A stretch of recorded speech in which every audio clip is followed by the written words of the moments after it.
दरअसल आपको बता दें, देश की अदालतों में पेंडिंग केसों की लगातार बढ़ती संख्या पर न्यायपालिका अब कमी लाने के लिए एक्टिव हो गई है।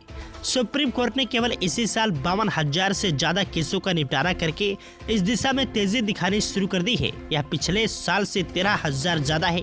सुप्रीम कोर्ट की ओर से जारी एक प्रेस रिलीज में बताया गया है कि 2022 में सिर्फ 39,800 केसों का निपटारा किया गया था। सुप्रीम कोर्ट ने इस साल 3,000 से ज्यादा उन केसों का निपटारा किया जो पुराने थे। इसके अलावा 49,191 केस सुनवाई के लिए नए आए।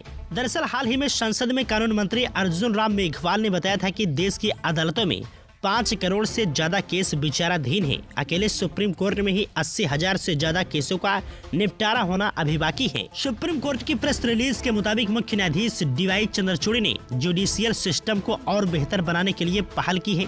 सबसे पहला काम यह किया है कि अब केसों के दाखिल होने के बाद उसकी सुनवाई की समय सीमा कम कर दी गई है। यानी पहले केस के दाखिल होने के बाद सुनवाई में 10 दिन लगते थे, अब यह 5 या 7 दिन के अंदर हो जाती है।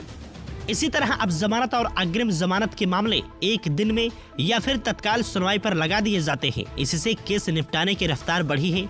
इस साल जिन खास केसों की सुनवाई हुई उनमें जम्मू कश्मीर की विशेष दर्जा देने वाले अनुच्छेद 370 के प्रावधान खत्म करने के केंद्र के फैसले को मंजूरी देने वाली ऐतिहासिक व्यवस्था तथा समलैंगिक विवाहों को कानूनी मान्यता देने से इनकार करना शामिल है। विज्ञप्ति में कहा गया है कि उनके कार्यकाल में मामलों की सूचीबद्ध करने की प्रक्रिया में उल्लेखनीय बदलाव आया है। मामले के सत्यापन के बाद सूचीबद्ध होने तथा दाखिल करने तक का समय 10 दिन से घटाकर 7 से 5 दिन कर दिया गया है। इसमें कहा गया है इसके अतिरिक्त उच्चतम न्यायालय ने मामलों की अधिक संख्या को देखते हुए विभिन्न कदम उठाए जिससे कानूनी विवादों के समाधान में तेजी आई है।